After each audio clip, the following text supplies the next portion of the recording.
Well, we're here with AJ Swoboda. Did I say that properly? But you said it better than I say it, man. Amazing. Awesome. Man, thanks for joining the podcast. We've had this on the schedule now for, over a month. So I'm so glad we can make it happen. Yeah. Yes. And kudos to the two of you. You do remarkable work with the Vast podcast. It's an honor to be with you. But in all seriousness, it's been a joy to get to hear a few of your episodes. I loved when you had John Thompson, and you're doing great work. It's a joy to be with you. Thank you, sir. Thank you. So you are a professor, you're an author. How many books have you written so far? I have written right now, I've written 10 books. A couple of them are books that I would not recommend you read because they're academic and about 4 people in the world would find them at all interesting. But 10, and I'm in the process of working right now on a new book that I'm very excited about on the topic of desire and Christian formation. Cool. Yep. Cool. And is After Doubt your latest book, or have you written one since then? Yes. Yeah. After Doubt was the most recent book. And of all the books that I've written, aside from my PhD dissertation, was the one that it really took me the longest to write. It was a cumulative project of about 20 years of working with college students and planting a church and just walking with a ton of people through the doubt and deconstruction stage of the Christian life. So it's the most recent book, but I would say of all the books I've written, there are more tears invested in that book than anything else I've ever written. Wow. Yeah. Yep. And it sort of has come right on time. Talk about a timely book for. Are there other people talking about deconstruction? Yeah, I've never even heard the word before. I don't know if you realize that no one's talking about it right now. Yeah. So the product market fit of After Doubt. Yeah, so it's wild. It's insane right now what this word has come to mean, and I think it's come to mean a lot of things that I never even thought it could mean. But it really, it's true. It's true. The book did come at a time that I think was very timely for a lot of people. And certainly with anything that you ever write, you have regrets. There's certain things I wish I didn't put in there or did put in there. But at the end of the day, I'm really proud of the book and think it's been a helpful addition to the conversation. Yeah, it really has. We want to get into the book and just kind of hear your thoughts on it. But first I wanted to ask you, to get a little bit of background. So I was listening to your interview with Preston Sprinkle on Theology in the Raw. Yep. And you said something really interesting. So you didn't grow up in the faith. You came to faith, I guess, as a teenager, and you made a statement, and I want to kind of read it so I don't forget it exactly. But you essentially talked about how your process of, and correct me if I misheard this, deconstruction was more from sort of this like the progressive side towards orthodoxy. You were talking to him just sort of about the more conservative and progressive, how you sort of have worked your way more towards orthodoxy from the progressive side. I don't know, just give us like your quick background. How did you come to Christ? What led you to, I don't know, like starting to explore this book, and give us the background. Yeah. Well, there's sort of a, in theology, and I guess in general, you could even say this in politics, there's sort of this general unspoken assumption that people always deconstruct to the left. Meaning it's always the person who like was raised in the conservative town in Kansas, who's like shredded their faith, and now they're raw, and they've sort of, in my experience, I was raised in, born in New Mexico, but I was raised here in Oregon from one on, raised in a very kind of progressive, secular progressive household. My mom was nominally Catholic, but not in a Christian home at all. And so becoming a Christian, you always hear, it's funny, it's very common to hear like kids that are raised in conservative homes later on in life reject conservatism because they were raised in the conservative home. And I don't know why that, part of that is, you react against your upbringing. Mine was the exact opposite. when I came to faith, I met Jesus out of a very progressive secular household. And so when I told my dad, who is a progressive Buddhist, when I told him that I had become an evangelical Christian, it was like I was coming out to my conservative parents. I mean, my poor dad just didn't know what to do with me. And my mom, eventually my mom became a Christian, and I baptized her when I was 19 years old. But Wow. yeah, it was kind of the opposite. And that doesn't mean I went from progressive to conservative, but I do think part of this is everybody on some level has deconstructed something. I mean, we've all undone something that we used to think, and nobody is free of deconstruction. It just so turns out for me, in the environment I was raised, I deconstructed my secular, progressive, sensibilities as a child. And how did you come to Christ? Man, I hate math. I have some math related trauma in my life. I hate math. Have you deconstructed math as a result of that? Yeah, I don't believe in it anymore. I've totally I've done it all. I was in my math class, and I overheard the two girls behind me arguing about when Jesus was coming back. They'd been reading the Left Behind series. Ooh. And I had never read the Bible. Michael is a raging dispensationalist. I am. I'm trying to. I sense that about you, my Mike. favorite book is the Bible Code. I don't know if you remember the Bible Code. Oh, yeah, Have you read The Harbinger?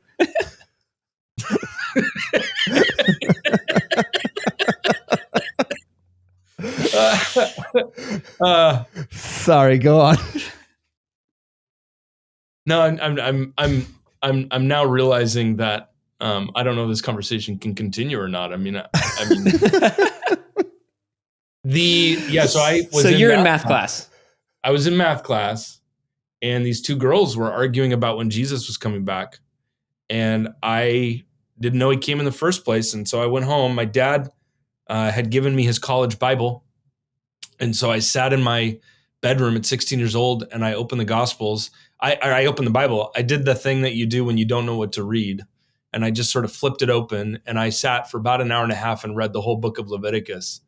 And then there you go. Well done. Utterly creeped out, and then closed it, and then went as far right as I could. And by God's sheer grace, I read the Gospel of Matthew when Jesus calls Matthew the tax collector. And I had a visceral, real experience with the living Jesus in my bedroom. Wow. And began following Jesus. And then I eventually my mom became a Christian. I baptized her when I was 19.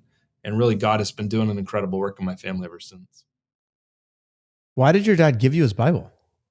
Well, my dad's awesome, and I love him. My parents are divorced, but my dad, who is a Buddhist, I don't know. I guess he didn't need it anymore or something like that. But it was like his college Bible, and so he had just given me his. It was like this old dusty King James version. You'd like it as a dispensationalist. Of the Bible. It's probably really big. Is it the Schofield Bible? Yeah, it's really tiny. It's really small and really dusty. And I opened it and I read it, and thank God I did. Wow. You had a visceral experience encountering Christ, reading the Bible of all things. Yeah. My goodness. Yeah, that's exactly right. They didn't have Bible Project videos back then, so I had to read the thing. Yeah. And it was a life-changing experience. It really was. It really Amazing. was. Yep. And so that was my, you could say that was my first deconstruction experience. was deconstructing my non-belief. Yeah.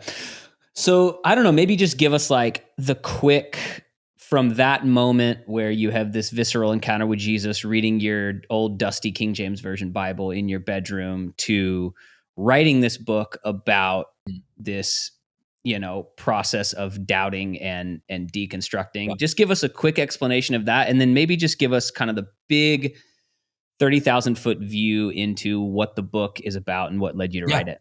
Yeah. Well, they say, there's a saying in the Reformed world, in the Calvinist world, where when you become a Calvinist, I think they call it the cage stage, where it's just better for them to put you in a cage for like a period of time because you're just so gregarious that it's probably better for you to just be quiet for a bit. I kind of did the evangelical cage stage. Where I started going to Acquire the Fire. Yeah, you did. I went to Acquire the Fire. It was actually very impactful in my life. And I say that sort of jokingly, but I mean, I was all into that kind of evangelical subculture, got really into that world. And I was on fire for Jesus big time. And then went to college. I went to the University of Oregon, where I wanted to be a pre-med student, and I wanted to kind of prepare to do what my dad does. And in the middle of my freshman year, I was reading the Bible again, and I was reading the Gospel of John, and I was reading John 5, and I found a verse that was missing in the Bible. And I had never ever thought about canon, how the Bible had been put together or whatnot. And John 5:4 was missing from my Bible. And at the time, I didn't know where to take. I mean, back, right? We didn't have,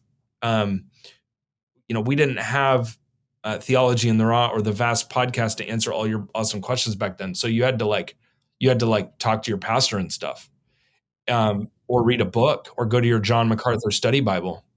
And I called the Bible answer man, and on the radio.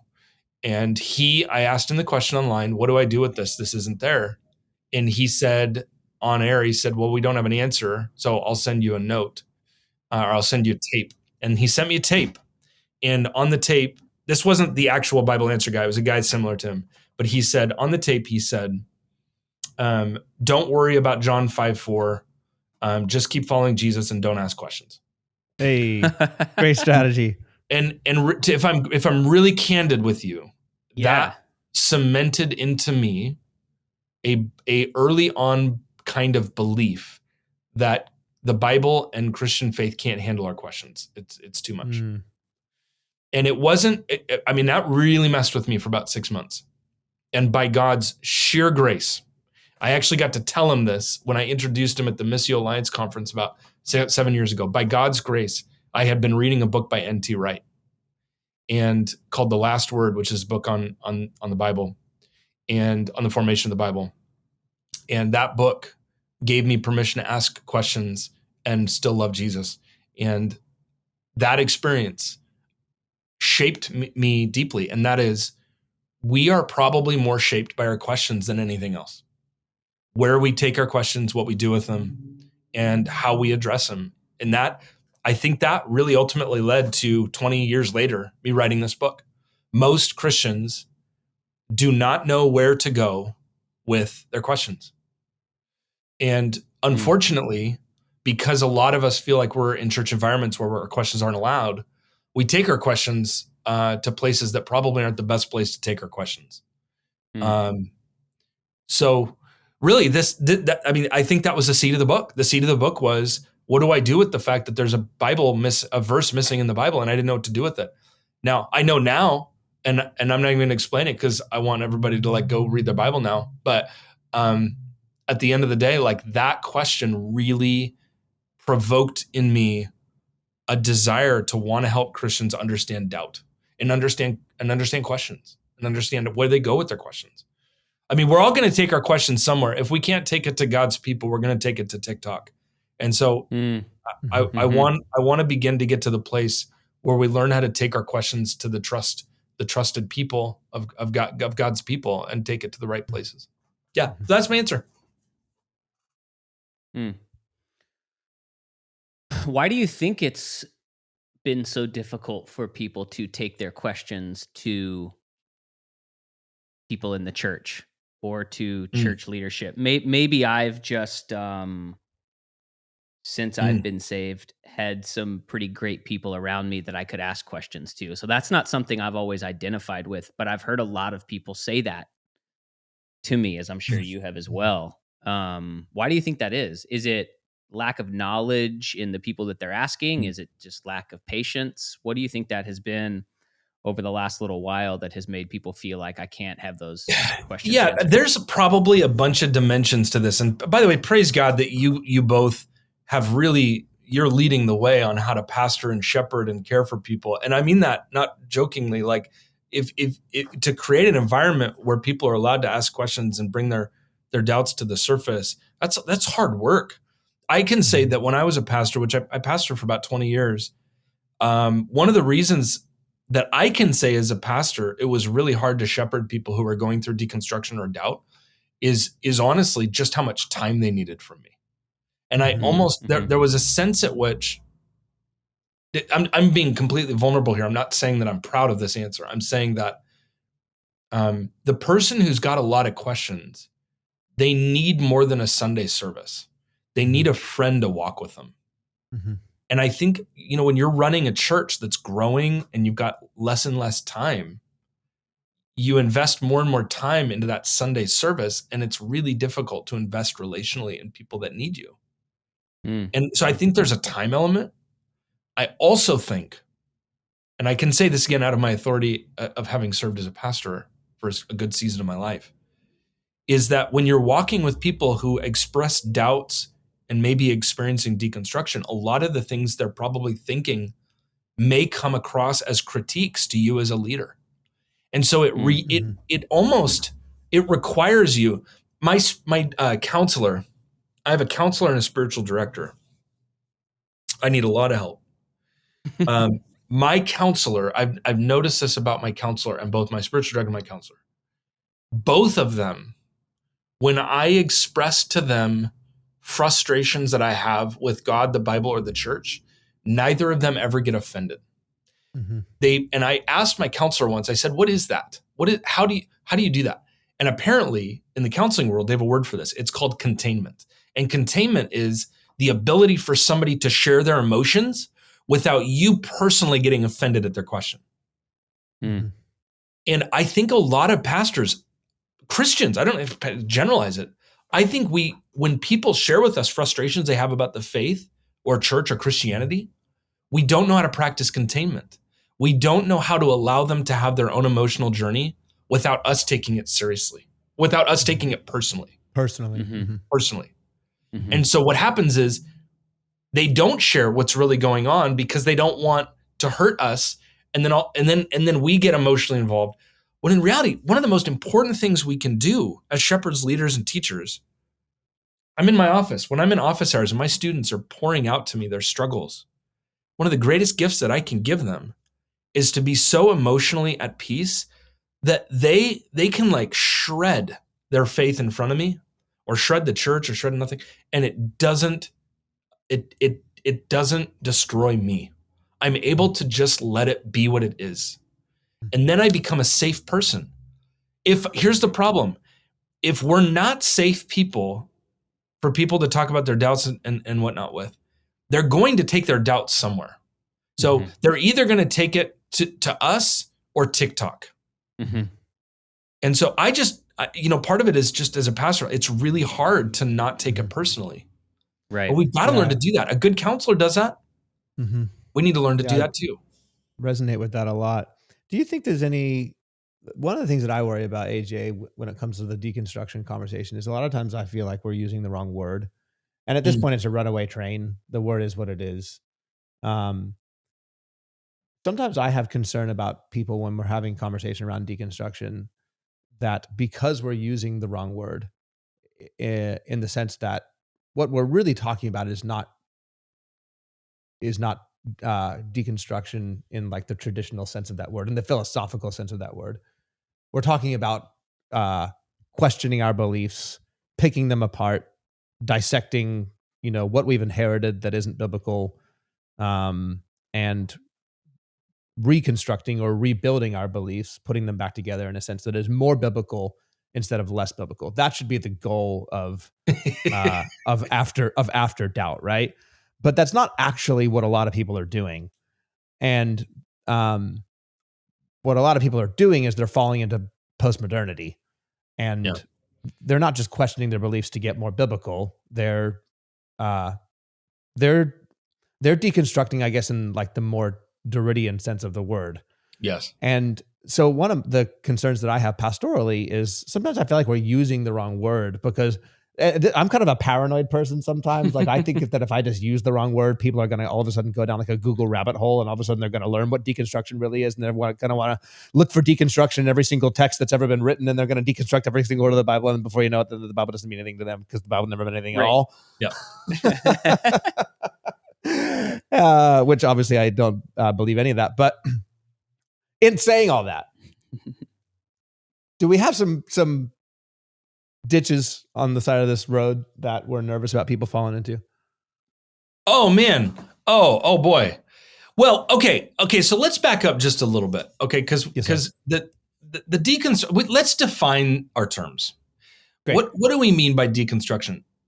It's almost impossible to define this term because what different communities mean by this are completely different things. It's like nailing Jell-O to the wall. It's almost impossible to define this word across the board. You said, Jake, you used the word in a postmodern sense. So for a postmodern, deconstruction is an inherent undoing of traditional more and ideas for the purpose of sort of recreating a new ethic in a new way. It's literally destroying the house. Right. But can deconstruction, on the other hand, can that be a really good thing? So what we're really talking about in some senses, we're talking about changing our mind as Christians. Is being a Christian, is part of being a Christian changing your mind about stuff? Is that a legitimate part of being a Christian? Well, we are told in the Bible that we are called to the Greek word, the word repentance in the Bible is the Greek word metanoia. Mm-hmm. And when you look at the word metanoia, it literally means metanoia, change your mind. To change your mind is our call. We are called to be transformed to the mind of Christ. Mm-hmm. And that means we are constantly willing to undo, dismantle, deconstruct any idea in our brain that is not Christ. That kind of deconstruction, we have a word for it. It's just repentance. Right. Mm-hmm. So all of a sudden, we're talking about two different things because for one, deconstruction is do away with Christianity and everything it says about sexuality and gender and truth and do away with that. And let's start at the base all over again. Mm-hmm. That is not the kind of deconstruction that I'm looking to. No, what I mean by deconstruction, what I'm talking about is I'm talking about those good faith moments in our life where we realize we were handed some theological concept at some point in our journey that is just straight up hogwash that needs to be done. And all of us have those. Yes. All of us at some point have had the Spirit of Jesus reveal to us places in our theology, our ideas, and our thinking that were anti-Christ. Isn't it astounding? Name one other religion in the world that the sign that you're on the right track is your willingness to admit you've been on the wrong track. Like it's the sign to say I've been wrong is the sign that you're willing to say, but I'm following something greater than myself. I mean, I love what you're saying. Yeah. So all I'm saying is there's different sides. You said ditches. I like that word. The form of deconstruction that we are seeing a lot of right now, which is I'm going to strip away Christianity of everything that Scripture says and what Jesus said to sort of recreate in my own image a life-giving life philosophy. Exactly. That's not deconstruction. That's unbelief. Yeah, exactly. And I think that's kind of my point pastorally is that seems to be the scenario that is taking place. And so I'm almost like, do we need to just start using a different word? And I recognize that I'm talking to somebody who's written a book that involves the word deconstruction. So I'm not picking at that. I'm just saying pastorally, do we need to start using different terminology? Because when I take my deconstructing self to the internet, what I am going to find is the TikTok videos. Yes. And, I'm going to find somebody who said Jesus was a racist and he repented of his racism, like espousing all kinds of non-scriptural heretical things. Right. And so I don't know. I'm a local church pastor. That's where I go in my head immediately. It's like, do we need to start using different terminology to help people through their doubts? What are your thoughts on that? Well, I will be the first to agree with you that the word deconstruction is entirely abiblical. It's found nowhere in Scripture. So obviously we're using we're using non-biblical categories that we're looking at the Bible through. So that creates that creates a problem in and of itself. No question. However, deconstruction is the conversation our culture is having right now. And so sometimes, to be a good missionary, you've got to use the language of the moment that you're in. And so I don't think it's best to just jettison the term because of what people will find on TikTok. But I will say it is not a biblical category. I am struck that the New Testament distinguishes between two categories: doubt and unbelief. And those are two biblical categories: doubt and unbelief. And the difference between those two, as far as I see it, the difference between those two is represented by the characters in the New Testament of Judas Iscariot and Peter, who both do the same thing. That both Judas and Peter have one thing in common. Both of them, at a moment in their discipleship journey, turn their back on Jesus.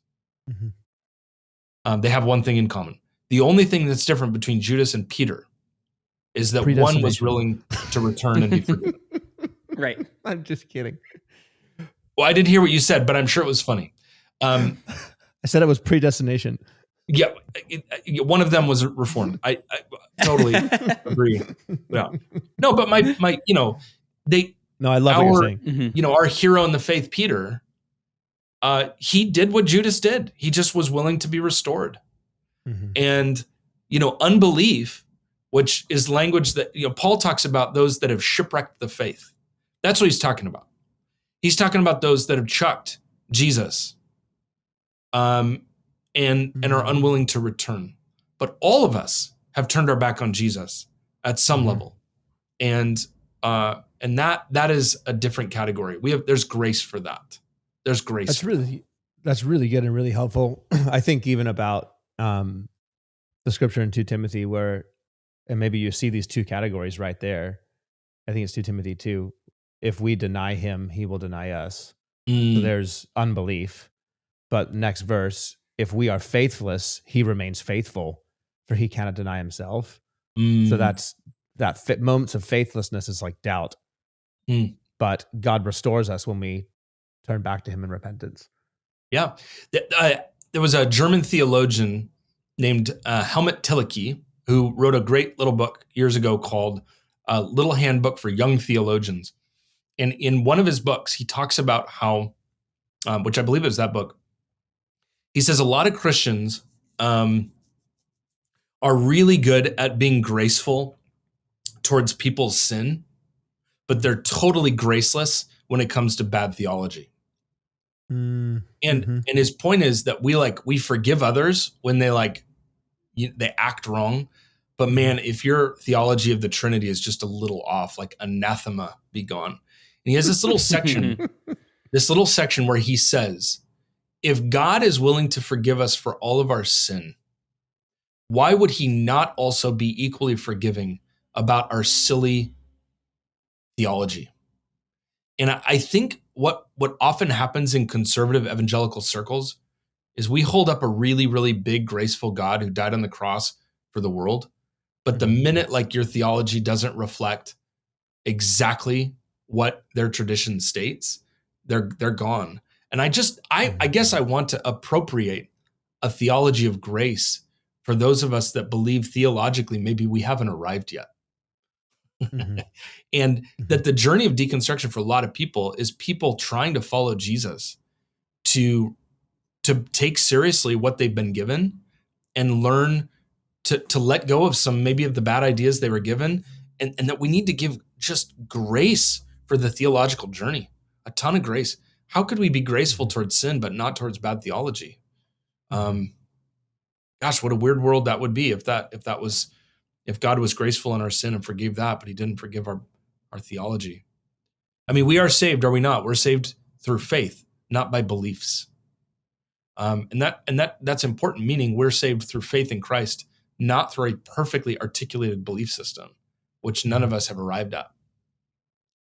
I like that. I think you'd have to parse that out a little bit because there are certain beliefs, it seems to me anyway, that are a part of our faith. Sure. I think of, like 1 Corinthians 15. There are resurrection, baby. 100%. Yeah, exactly. 100%. 100%.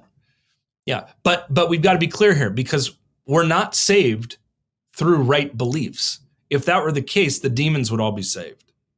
Who have orthodox theology. In fact, they're the first to proclaim Jesus as the Holy One of God in the New Testament. They call Jesus the Son of God way before any of the disciples do. Right belief is very, very, very important. But right belief is a reflection of your love for God, not the other way around. You want to believe rightly because you love God. You want to believe truthfully because you love God. And because you love God, you want to get it right. But we're not saved because we believe in the inerrancy of the Bible. The Mormons believe in the inerrancy of the Bible. So, I mean, it's that you can have very, very clear orthodox beliefs and still not be pursuing the way of Jesus. It's totally possible. Yeah, and I think you nuanced that out really well. Why do you think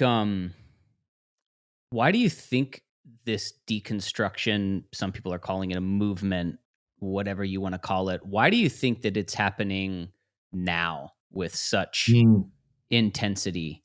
What are your thoughts on that? Obviously, you've been around this conversation for a long time and you've written about it. What is it about now? What is it about the last 5-10 years that seems to have made this come to the surface in a way that maybe it hasn't in a long time? Yeah, I was reading this. I was reading this guy. It was like an urban theorist guy. He was an architecture guy. He was like writing about urban architecture. This was years ago, and he made a comment about one of the unique things about urban environments is when you move to an urban environment, if you're a minority in some social group or ethnic group, or if you're a minority, a sexual minority or something like that, if you're a minority and you move to an urban center, it can be a very liberating experience because all of a sudden there's enough people for you to be able to connect with people that are similar to you. Right? So you can find that other minority community in that urban core somewhere. And I think what's happened is no longer do we need to move to the urban cores to find people that are asking the same questions that we do by virtue of this little device that we have in our pockets, an iPhone. We now are having the experience every day through our iPhone what people had when they moved to the cities back in the early 1800s or 1900s. And that is that we are now able to see a world in which there are a ton of people now asking these similar questions. And so that gives a sense of freedom to begin to live into those questions and question your own faith. Now, I'm not going to say that's entirely bad. And the reason I'm going to say that's not entirely bad is what that does for me as a Christian leader is it forces me to have to grow up, and it really forces me to have to get on my knees and pray a lot. I think that's a radical gift for me as a leader. Like I can't just give some pat answer from a systematic theology that I read in undergrad. I have to be thoughtful and nuanced, and I have to listen, and I have to pause and reflect and not give trite answers. It forces us to become really deep people. But I think, to your question, I think what is happening is essentially our phones have, in a way, put a sort of lubricant to the relativism of our experience. Because there's so many people asking these questions, it causes us to go inward. We now have a community of people that are asking these questions, and I don't have to move to the city to ask them. We're now able to connect our desires and questions with a community online now. So it was really interesting when about a year ago, somebody sent me a video of what's happening to the Uyghurs and the Uyghur Muslims in China. And they sent me a video. It was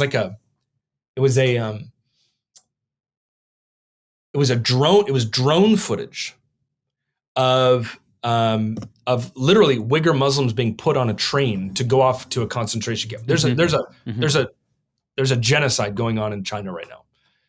And people are being put on these trains and being sent off to these re-education camps.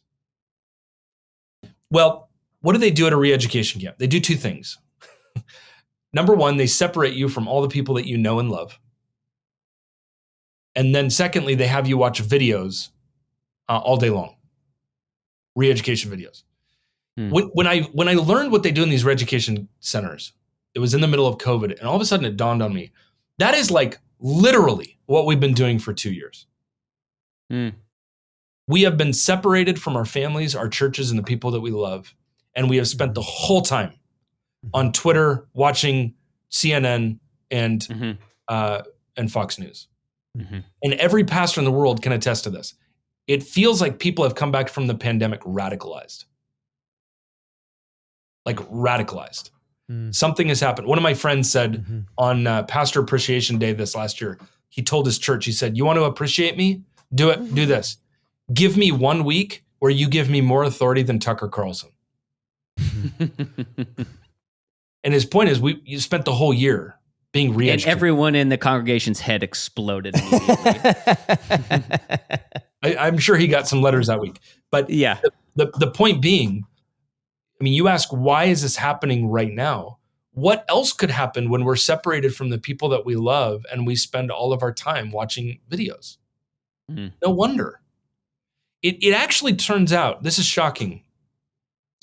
It actually turns out the Bible's like right. And as a man thinketh, so his life goes. Right. And when you spend your every living day watching videos about everything that's wrong with Christianity in the Bible, it turns out your brain starts following what you're watching. Right. And there was a guy named Rene Girard who coined this idea of what he called Memetic Desire. And his idea was basically this: desire, human desire, is sticky. We pick it up from other people. We mimic other people's desire. And actually, you see that in the New Testament a bunch. So, for example, when Stephen is standing before the Sanhedrin and he's about to be killed, why is he standing and then only falls to the ground when they stone him? Why? Because when he looks to heaven, Jesus is standing at the right hand of God. It's the only time in the New Testament Jesus is standing at the right hand of God. He is doing what he sees Jesus doing. Here's the point. We end up becoming what we look at.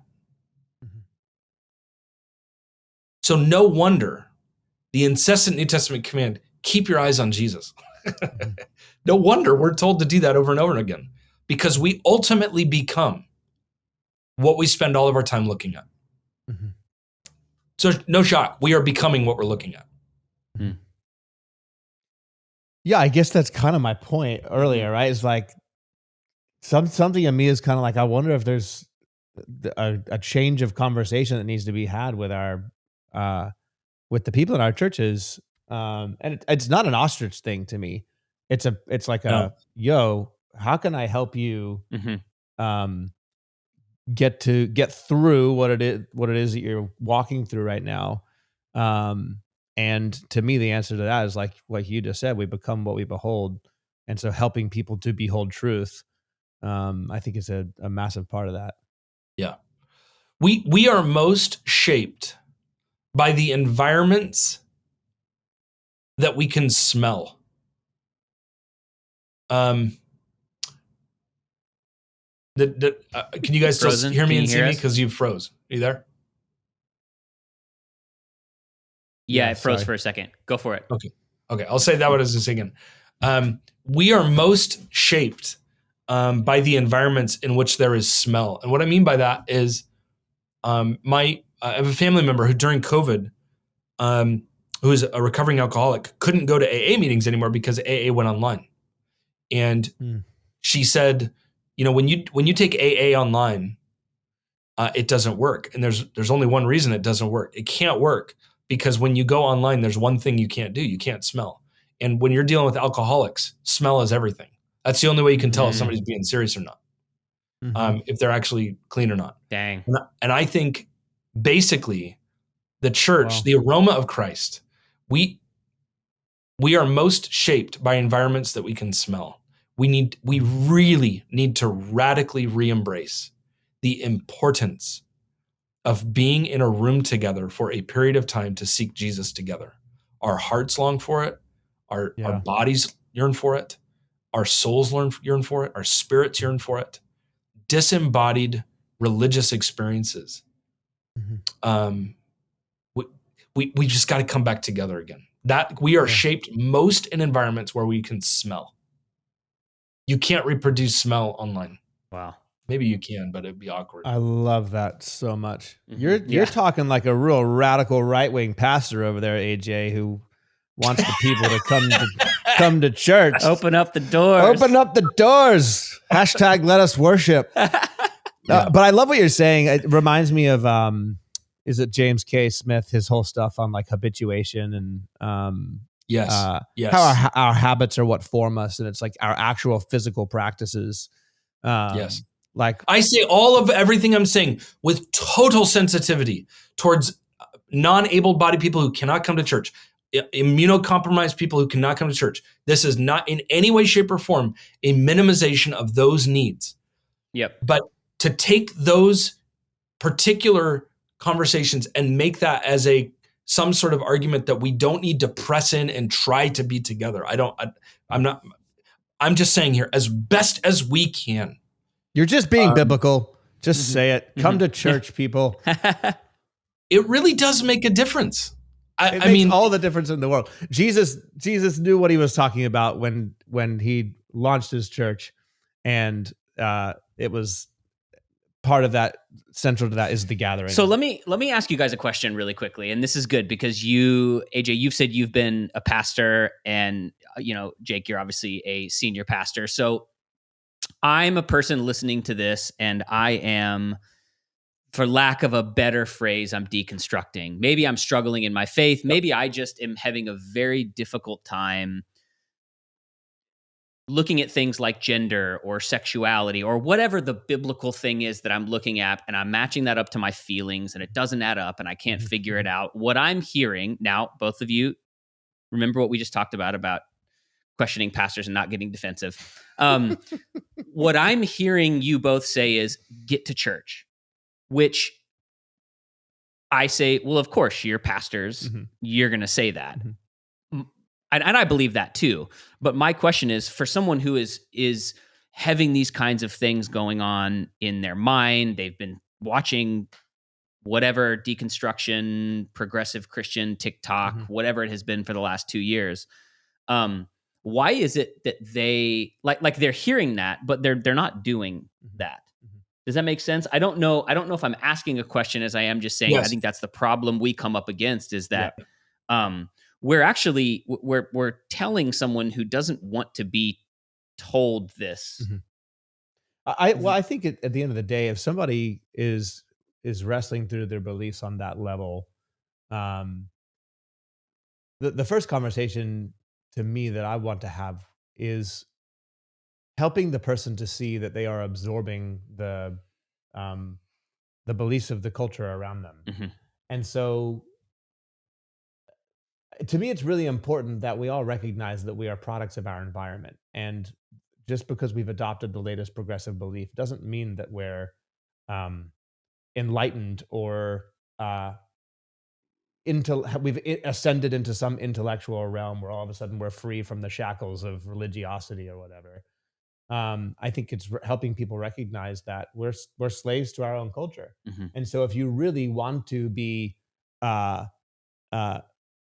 if you really want to transcend beyond the social imagination that you're surrounded by, then doing something like getting to church and reading the Bible is actually a pretty radical thing, and it can be a really transformative thing. And just to use your words, AJ, like we all haven't theologically arrived yet. So why would we look at our latest progressive beliefs and view that as having arrived somewhere? That's better than what Jesus has to say about life and reality. So it's not just a religious trope to be like, oh yeah, we should come together and we should read the scriptures. I think there's genuine power in discovering truth there, and in being changed for the better as people. Mm-hmm. Yes, and to add to that, Jake, just absorbing conservative values equally does not make you enlightened or transcendent above the rest. I think what we're trying to get at here is, I think what we're trying to say is we really want to embody communities where Jesus is the actual Lord and center of that community, and we are all longing to experience that living God.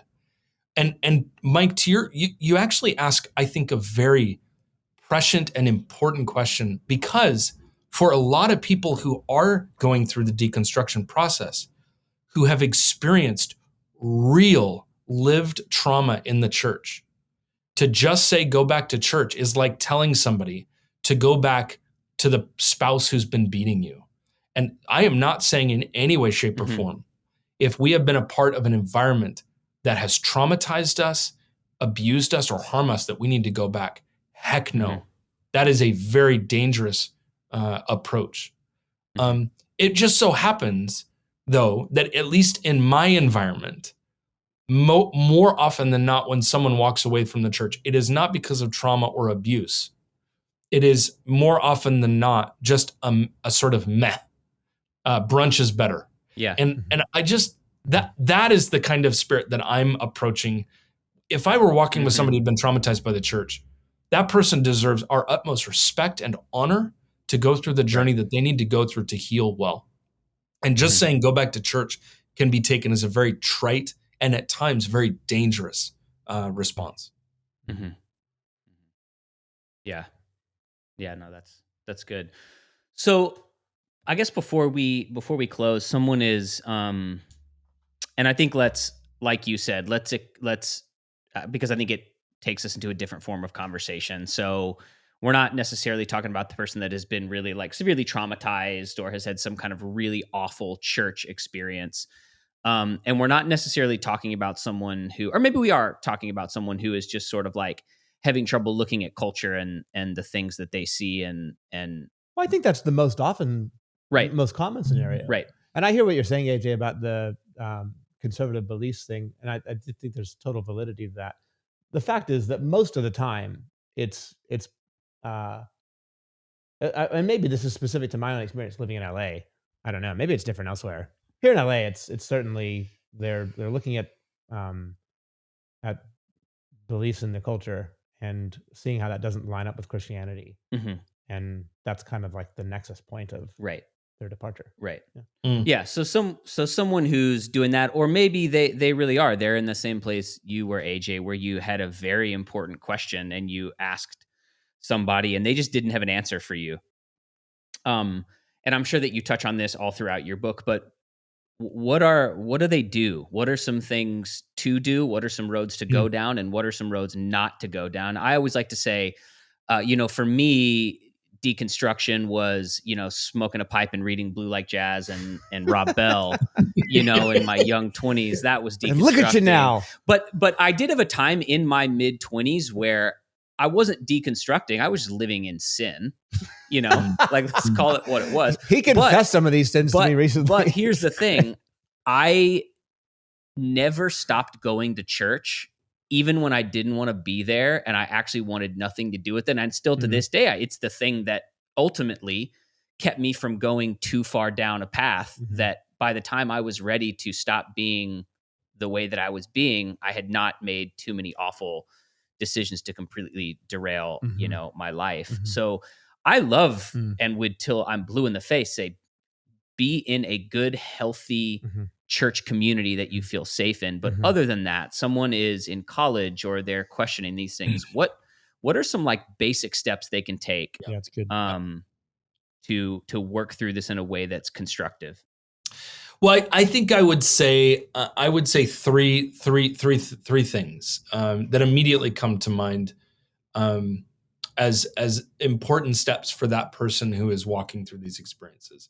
The first one would be this: embrace the question as a form of spiritual formation. My friend Nijay Gupta, who's a New Testament scholar, and I do a podcast ourselves called In Faith and Doubt, in which we talk about the ups and downs, the challenges that come with deconstruction and doubt. And in one of our episodes, we talk about what we call slow theology. And the idea here is that when somebody in the early church, but when the New Testament was being written, many of the writings of Paul, for example, Paul wrote, we know at least he wrote 13 epistles or letters. And each one of those letters probably was a response to a series of questions that he had received. And when you think about the questions that had been sent to Paul, we think about it like an email, like he got it and just responded sort of super quick. When in reality, it probably took 6 months for those questions to get to Paul. And then they didn't get a letter back for 6 months, which would mean this, that the earliest Christians, when they had a question about Jesus, they asked it, but probably had to sit on it for about a year. Mm-hmm. Well, what do you do when you have a theological question for a year and you don't have an answer? Well, you have to pray and talk to each other and show up to dinner together and invite real conversation with brothers and sisters in Jesus. Because Paul's letter's coming, but it's 9 months out. Mm-hmm. And we talk about, I think there's something to be said about the fact that more often than not now, when we have a question, we go for the immediate answer in a podcast or some tweet, or we go to some celebrity, and we sidestep the slow process of what our questions do to us. Here's what I'm trying to say. Number one, embrace that question as a lifelong question that could potentially make you a really deep person. Mm-hmm. That's really I had good. I had this friend when we were in Portland who, on the sexuality conversation, decided to take a year to go away and just read all the books on sexuality, and they were going to come back and make a decision about what they thought. And I was really hurt by that as their pastor, because I felt like that person was willingly cutting me out of their life to find answers from everybody else, but the one person who had been laying their life down to serve them. Mm-hmm. And I wanted to say to that person, first of all, don't cut me out. But secondly, you're only giving a year. How about give 50 years? Mm-hmm. How about 60? Because questions like that, we become the questions we ask them over the course of a lifetime.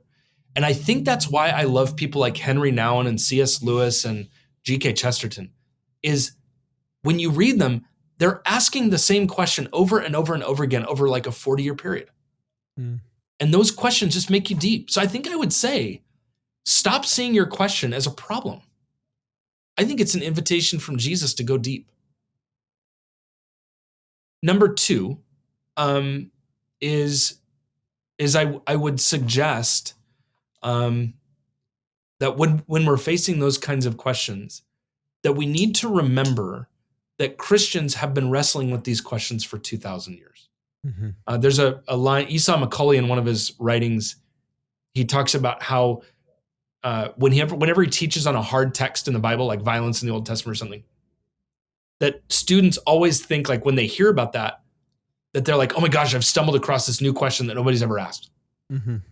I found it, the question that Christians can't handle.